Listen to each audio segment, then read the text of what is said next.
Saludos, muy buenas noches, sean todos bienvenidos y bienvenidas, como no, un programa más de los profesionales de Canal 4 TV, acercarle a ustedes el mundo profesional es nuestro objetivo. Hoy vamos a hablar del mundo del transporte y vamos a hablar con una seña de identidad, algo que ustedes seguro que conocen, que es global. Y para ello tenemos con nosotros y nos acompaña en los platos de Canal 4 TV don Víctor Manuel Quintana Hernández, director general de Global. Muy buenas noches, sea usted bienvenido. Hola, buenas noches, ¿qué tal? ¿Cómo estamos? Bien, pues aquí un poco terminando ya el mes de enero, se nos va el mes de enero ya, si no nos damos cuenta se nos va el año también. Efectivamente. Don Víctor, hablar de Global es hablar del transporte nuestro, el transporte cercano. Sí, la verdad que Global, ¿no? Antes Salcay Udinsa, ¿no? Todo el mundo la identifica, son ya 40 y 49 años. Es que justo es la edad mía, pues yo también nací en el 73. 49 años pues transportando a nuestros vecinos, y una empresa tan familiar como es Global que sus propios trabajadores son los dueños de la empresa. Pues bueno, es una empresa típica en el mundo empresarial, y yo creo que le da un plus un poco de esa seña de identidad, que al final transportas a tus vecinos y a tus familiares, a tus amigos, ¿no? En el día a día. Eso de que los propios trabajadores sean los dueños de la empresa son muy pocas empresas. Es poco común, hay mucha cooperativa, hay mucha empresa pequeña que puede ser eso, de los mismos trabajadores son los dueños son los mismos trabajadores porque son pequeñas empresas. Pero ya con lo que mueve... Cuando ya tienes un cierto volumen es difícil verlo. O sea, en el País Vasco hay mucha cultura de tipo de empresas, sociedades anónimas laborales o cooperativas, y aquí, bueno, ese modelo se implantó en el año 73. Después de una serie de problemas, ¿no? En el mundo del transporte, cuando la empresa del momento, pues la empresa de Meliá y compañía, pues quebró, y al final los trabajadores se hicieron con la empresa. Eso fue en Salcay, también los piratas, la historia esta de los piratas, y que cuando se crearon por un lado Salcay y Udinsa en el año 73, y tanto Salcay como Udinsa, las dos tenían una filosofía parecida. Vamos, Salcay un poco más, que todos los trabajadores eran dueños sí o sí, pero en Udinsa también eran trabajadores que dejaron el pirata para hacer lo que era Udinsa, y eran dueños y trabajadores. Entonces esa cultura se vino manteniendo, que fue la que se mantuvo con la fusión en el año 2000. Y es seña de identidad nuestra, y todos los trabajadores tienen que ser dueños y trabajadores, porque un trabajador tiene unas expectativas y el dueño tiene otras parecidas, porque los dos quieren que la empresa vaya bien, sí, pero buscamos algo que vaya por la línea recta, que tanto con la gorra de trabajador como la del empresario queremos una empresa que sea sostenible en el tiempo, pues para mantener las condiciones laborales que tenemos.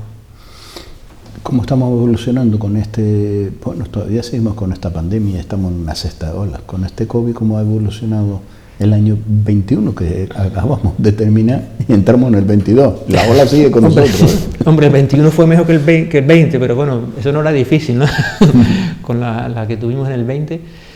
El 21 ya tuvo cierta recuperación. El primer semestre todavía fue muy parecido al 20. En aquella época todavía las vacunas, hasta no me acuerdo, pero sobre marzo, abril empezaron a aparecer las vacunas.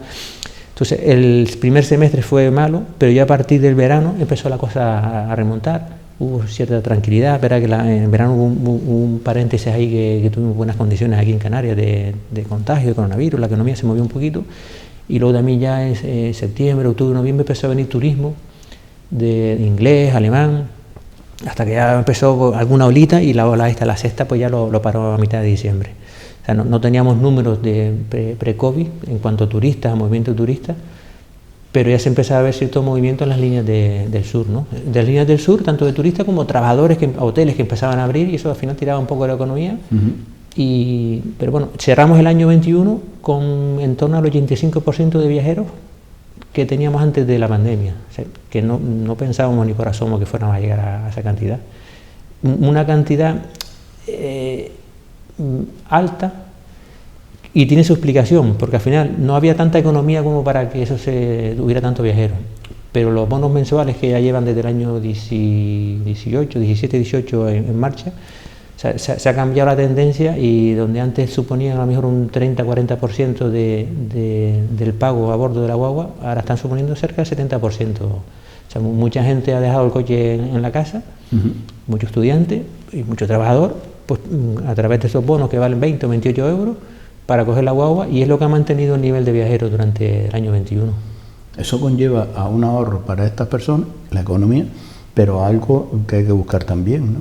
No solo el ahorro, sino que hay una buena conexión del transporte para que estas personas utilicen el transporte. Claro, tiene que ser todo el conjunto, tienen que tener buena conexión. De hecho, en algunas zonas hemos tenido que incluso ir ampliando frecuencias en algunas líneas en hora punta por la mañana. En la 08, por ejemplo, que es vecindario Las Palmas, y hay líneas incluso que montó el Cabildo, nosotros las operamos, pero bueno, el Cabildo decidió meter líneas entre algunos municipios y la universidad, porque también muchos de estos viajeros iban a San Telmo para luego subir al campo. Entonces se montaron líneas de tanto Mogán, San Bartolomé, de vecindario y de Teror también, creo que fue la otra, porque ya había otros pueblos que están conectados, como Galdar, Aruca, San Mateo, tenían conexiones más o menos directas.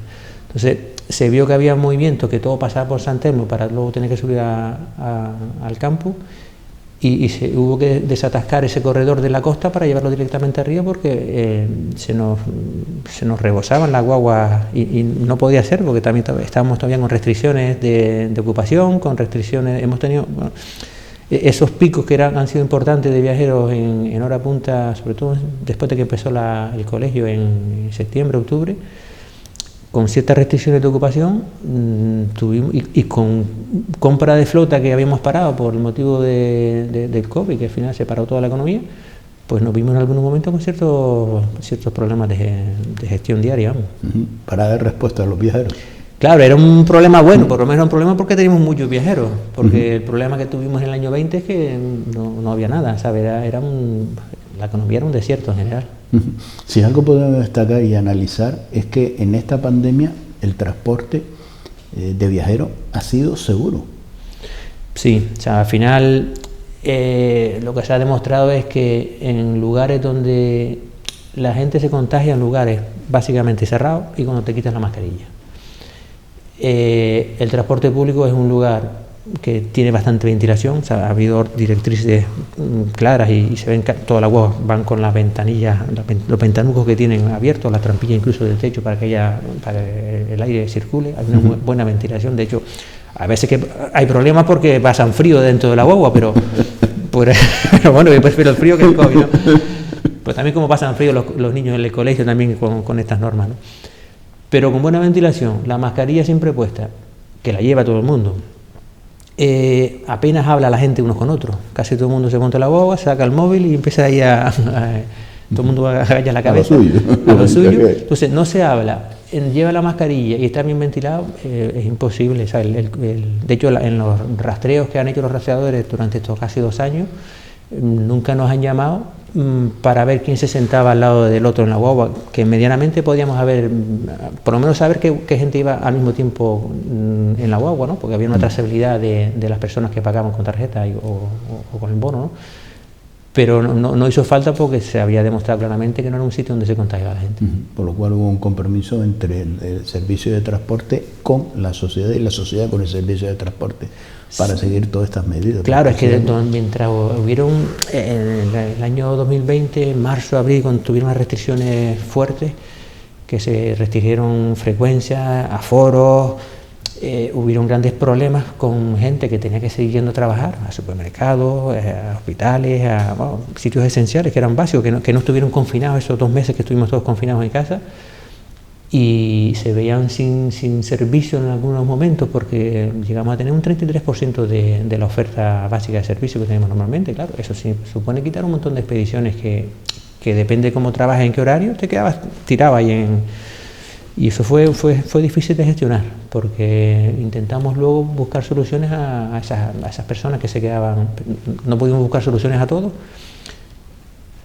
porque era difícil, eran muchos, pero en la medida de lo posible fuimos intentando modificar expediciones para no incumplir las restricciones, pero cubrir un poco esa demanda.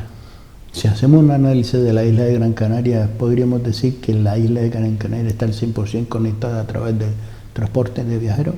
Básicamente sí, o sea, hay algunas con más frecuencia, otras con menos, pero te vas por sitios recónditos ahí por la cumbre y te ves una parada de transporte global, bueno, te pones la pegatina global, y la verdad es que cuando a mí me pasa, llegas a Barrancondo arriba por debajo de un calillo, ¿no? Y ves una parada ahí en un sitio estos recónditos por ahí que tú dices, aquí hay una parada, y te sientes como tranquilo. Que aquí no vive nadie.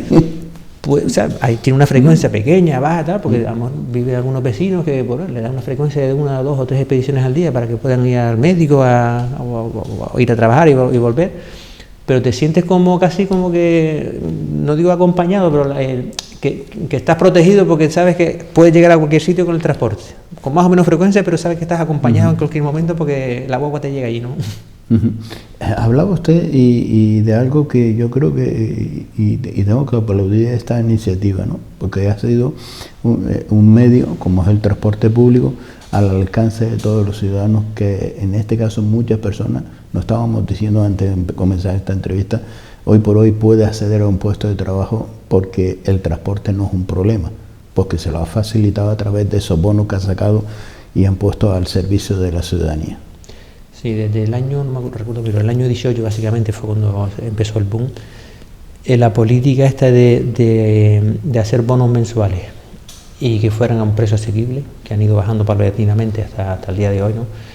Inicialmente, bueno, al final fueron de la mano tanto el gobierno de Canarias como los cabildos. Pero el cabildo, o sea, a través de aquellos 20 millones que llegaron extras del presupuesto general del Estado, que se destinaron básicamente a hacer ese bono residente mensual, que cada isla lo fue haciendo un poco a su manera, pero aquí el de Gran Canaria incluso pues, lo potenció más todavía. Sacó también el bono Guagua Joven, que inicialmente valía 28 euros, ahora están 20 euros, y ese bono residente que al principio valía, no recuerdo si eran 35 euros, y ahora bajó a 28. A 28. Pero yo creo que antes de 35 valía un poco más, me parece que esto empezó a valer 40 o no recuerdo, ya la memoria me falla, pero bueno, ahora están 28 euros. Con 28 euros que te puedes mover el mes entero, o con 20 si eres joven, en toda la isla, porque no solamente en globales, en guaguas municipales también, tienes toda la conexión, y también en las otras operadoras que están pequeñas, llamamos, pero bueno, son grandes empresas. Aquí en Telde está Telbú, está la Pardilla, Guzmán y Humidaf en el norte, o sea, todas ellas te conectan con toda su red de transporte por 28 euros. O sea, yo creo que la mejor forma que hay de igualar las condiciones de cualquier ciudadano a acceder a educación, a trabajo, a hospitales. O sea, es la mejor forma de igualar a la sociedad, independientemente del poder adquisitivo que tenga. Y a su vez contribuimos a la nueva contaminación. Y luego, pues, bueno, también, es que encima cerramos el círculo y cuadra, ¿no? Pues el que tenga cierta conciencia ecológica, que yo creo que ya hoy en día pocos son los que no la tienen, pues no tienen excusa para decir, pues, o sea, hoy en día coger la guagua medianamente es fácil. Verdad que hay sitios que es más fácil, porque si tiene buenas conexiones, donde viven los grandes núcleos de ciudadanos, pueblos grandes tienen buenas conexiones, entonces eso no representa el 80% de la población de la isla. Ese 80% de la población, si quiere tener un gesto de sostenibilidad, lo puede hacer mañana mismo, como cogiendo la guagua, porque cada vez que dejas el coche y coges la guagua, ¿sabes? El ahorro en emisiones de CO2 al ambiente, o sea, supone básicamente un tercio. O sea, tú cuando repartes las emisiones que hace la guagua entre todos los viajeros que lleva en esa expedición, supone un tercio menos que lo que es el coche tuyo. Entonces, mañana mismo ya estás haciendo que tu coche reduzca las emisiones si lo dejas en casa con un simple gesto. O sea, hay gente que a lo mejor se complica, hay que hacerlo, metes placas solares en tu casa, oye, cuando ahorre un poco, pues me pongo placas solares y soy más ecológico, ¿no? Sí, perfecto. Sí. Pero es que mañana mismo con el bono de 28 euros eres ecológico sobre la marcha, solamente con un cambio de hábito. O sea, no hace falta, o sea, a lo mejor sí tardas un poquito más de tiempo, porque no es igual caminar a la parada, esperar la guagua, el trayecto puede ser más o menos parecido, y depende de donde tenga la parada, pero bueno, te supone a lo mejor 5 o 10 minutos más al día.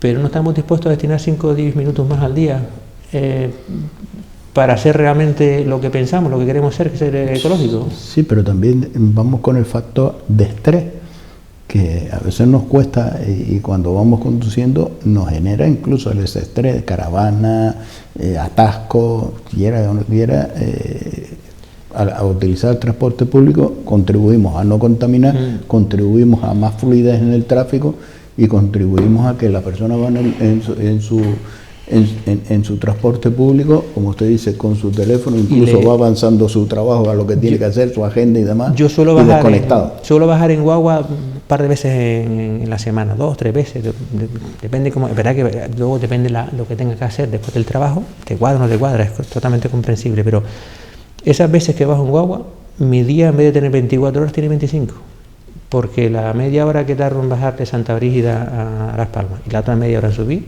que voy en la guagua, pues haciendo cosas en el móvil, leyendo, o al final sigo trabajando ahí, gano 1 hora al día. O sea, ¿cuánto pagaríamos por tener 1 hora más de vida diaria? ¿Sabes? Es que el bono es barato, tendríamos que cobrarlo más caro. Por terapia, ¿no? Eso habría que meterlo ahí en el precio también. Porque te estamos quitando ese estrés que puedes tener. Sí, ¿no? Y 1 hora más, hay cosas que las vas haciendo en la guagua y te ahorras de hacerlas en tu casa. Llegas a tu casa tranquilo, no deberes puedes atender a tu familia, así de claro. Sí, entonces los deberes, como dice, los deberes ya los tienes hechos. Pues muchas cosas, eso, las dejo para hacerlas en la guagua, las voy haciendo y ya, cosas que me ahorro que no tengo que hacer en casa. Entonces, si digo, coño, es que 1 hora más de... El que esté estudiando, oye, 1 hora más de estudio en el día, oye, quiero 1 hora más de estudio al día para que veas las notas cómo suben. ¿Sabes?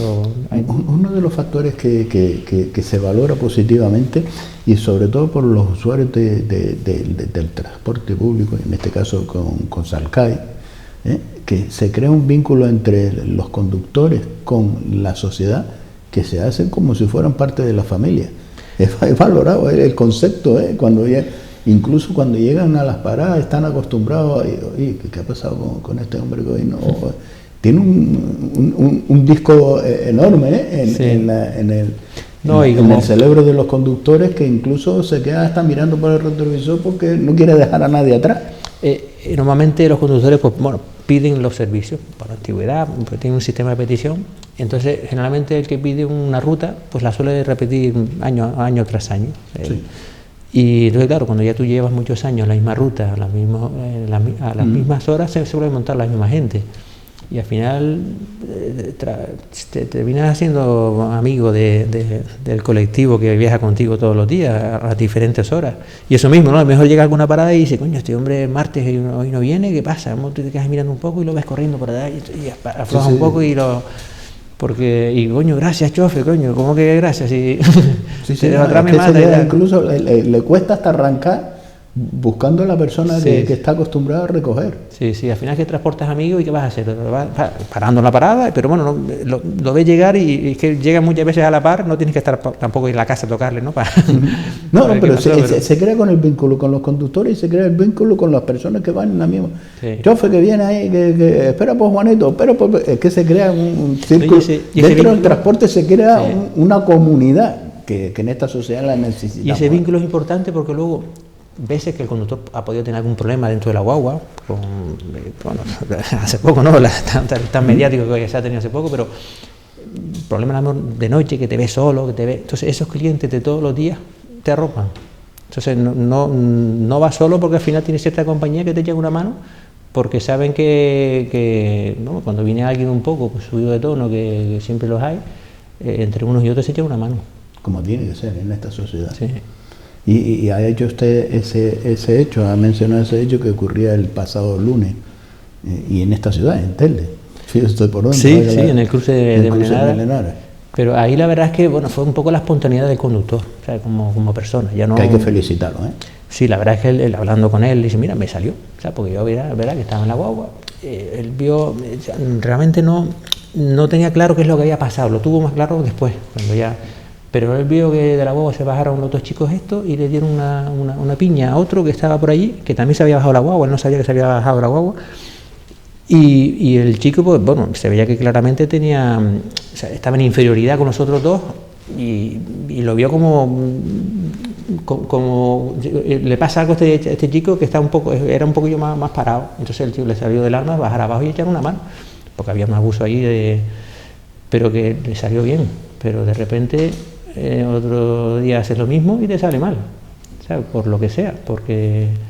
La verdad es que si analizamos, ha tenido la sangre fría, porque muchas personas se jugaban el tipo ahí. Claro, no sabemos por dónde te puede responder. No sabes por dónde te puede responder los otros, no sabes si tú le das una torta a alguno y lo que te puede costar. Y lo que te puede costar, una torta mal dada, son menores de edad. En tu defensa, ¿eh? Porque, o en defensa de otro que al final era un indefenso. Sí, no, en la propia defensa, que si es un menor, que si no sé qué, que si no sé cuánto. Y pues tuvo sangre fría para estar ahí parado y contenerse. Y sobre todo con los insultos que se le estaba llevando a cabo. La verdad que chapó, es verdad que eso se lo dan 28 años de experiencia. El hombre lleva 28 años algo trabajando que recalcaba en ese comentario, dice, porque por la ropa que llevo puesta. Sí. Y es un valor que incluso puso de decir... Sí, pero es que luego, claro, luego se enteró que el chico que estaban agrediendo a los otros, pues tenía alguna deficiencia, tenía... Sí. Y más le hirvió la sangre y se me ha dicho... Parece ser un presunto hurto que le llevan a sí, fue una cosa extraña ahí, pero él vio el abuso, él vio aquello y le salió del alma, ¿sabes? Porque a lo mejor otro día no te sale, pero le salió, oye, chapó por él, ¿sabes? Y le salió bien, ¿sabes? Que me alegro de tener ese tipo de trabajadores en la empresa. Un ángel de la guarda en los transportes también que nos protege, ¿no? No, pero bueno, te digo, para nosotros es un orgullo un poco que tener personas de este calibre, ¿no? Y bueno, pero hay que tener cuidado, porque otros días sale mal, ¿no? Efectivamente, seguro que a lo mejor los propios cuerpos de seguridad le dicen, porque se te lo dicen, cuando ocurren estos casos de hurto y demás, lo digo porque yo lo viví en primera persona, salí detrás de un atracador y dice, pero oye, usted con la edad que usted tiene, salió corriendo detrás de este hombre, y si este hombre hubiera tenido y le hubiera respondido, ¿qué hubiera pasado? Digo, pues...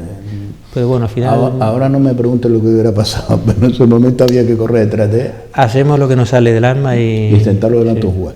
Sí, y yo creo que hay que seguir haciendo lo que nos salga del alma. No podemos tampoco estar ahí agazapados. Lo que lleva de menos un poco más de complicidad por parte de la sociedad. Nos hemos contagiado tanto en grabar que deberíamos dejar menos de grabar y más de actuar y de robar. Porque incluso en los propios accidentes nos dedicamos más a grabar que a socorrer. Sí, y ahí era fácil bajarse de la guagua 3 o 4 alrededor del conductor y oye, ya es distinto. Y aquellos dos Supermanes se lo hubieran pensado, que cuando llegó la fuerza del orden público pues salieron corriendo. A uno lo pudieron coger y al otro lo pudieron interceptar en Narinaga. Lo cogieron más tarde, no sé cómo fue, pero... el más valiente de todos, el que se quitó hasta la camisa. Pero incluso la Policía Nacional, algún contacto que tenemos ahí, se ha ofrecido incluso a ver la posibilidad de tener algún tipo de cursos hacia nuestros conductores para intentar gestionar este tipo de conflictos de la forma más segura posible. O sea, vamos notando estos conflictos. ¿Cómo actuar? ¿Cómo actuar o qué no hacer para no meterte en jaleo, ¿no? Efectivamente. A lo mejor pues, muchas veces estás tú sentado en el puesto del conductor, con el cinturón puesto, y a lo mejor tienes un problema ahí con alguien de pie que te... Entonces, ¿qué cosas tienes que tener en cuenta un poco para que no lo sabe, que no lo espere de una primera porque estos cobardes son lo hacen así. En el primer despiste se puede... Pues eso, ¿en qué no te puedes despistar para que la gestión del conflicto sea la más correcta posible? En este caso se invierte a través de Global, invierte en materia de seguridad para los conductores. Mira, ahora también el Cabildo de Gran Canaria, a través del vicepresidente primero y consejero de Transporte, Obras Públicas, Miguel Ángel Pérez de Pino, para terminar antes, ¿no? Creo que hace 2 meses, 1 mes y medio, estuvo en modo de prueba, pero ahora hay un equipo de vigilancia privada que está haciendo, pues, hacer rutas aleatorias en el transporte público, tanto nosotros como Guagua, en el resto de operadoras, y eso, tenemos el contacto de ellos, cuando hay algo que nos da tiempo de avisarlo, los avisamos y van a esa zona que puede haber un conflicto, o en sitios donde sabemos que puede haber conflicto porque a lo mejor son salidas de discotecas, ahora no hay nada de esto, ¿no? Pero de noche, de noche en el sur, en los meses de verano tuvimos bastante conflicto, en octubre, noviembre, mientras había turismo y había actividad. Entonces en esos sitios, o itinerantemente en carretera, hay un grupo de seguridad privada, de vigilantes de seguridad, que están para eso un poco, para dar arrope a dar seguridad al transporte público y arrope al conductor y a los viajeros, ¿no? Y a los usuarios. ¿Sí? Y entonces eso la verdad que nos ha dado, tenemos todavía que terminar de encajarlo, ver un poco en qué zonas tenemos más conflictos para que estén cerca y lleguen pronto, pero todo eso se está poniendo, no poniendo en marcha, ya está caminando, está funcionando, y es un sistema más de seguridad que hace el transporte carretera más seguro. En materia de prevención, porque cuando estos gallitos ven que lo están controlando, pues no son tan gallos. Sí, entonces eso, una forma de que sepan que aparecen rápido. También la Policía Nacional aparece rápido, la verdad es que estamos muy agradecidos con la Policía Nacional porque también lo llaman y aparece rápido, pero no siempre aparecen rápido. Pero bueno, es disuasorio y es una forma más de dar un plus de seguridad al transporte. Pues nuevamente esas felicitaciones para este gran profesional que ha salido en defensa de un usuario, ¿no? Okay. De un ciudadano. Se la trasladaré. No solo la labor que hace desempeñando en ese transporte, sino a su vez implicándose con la sociedad en un momento que esta persona estaba indefensa. Que es lo que se ha demostrado en este caso. Don Víctor, nos vamos a ir unos minutos de publicidad y volvemos nuevamente con todos ustedes compartiendo este tiempo de los profesionales de Canal 4 TV y hoy hablando del transporte con una seña de identidad, el transporte a través de Global, transporte a través de Salcai, el transporte nuestro. Volvemos dentro de unos minutillos.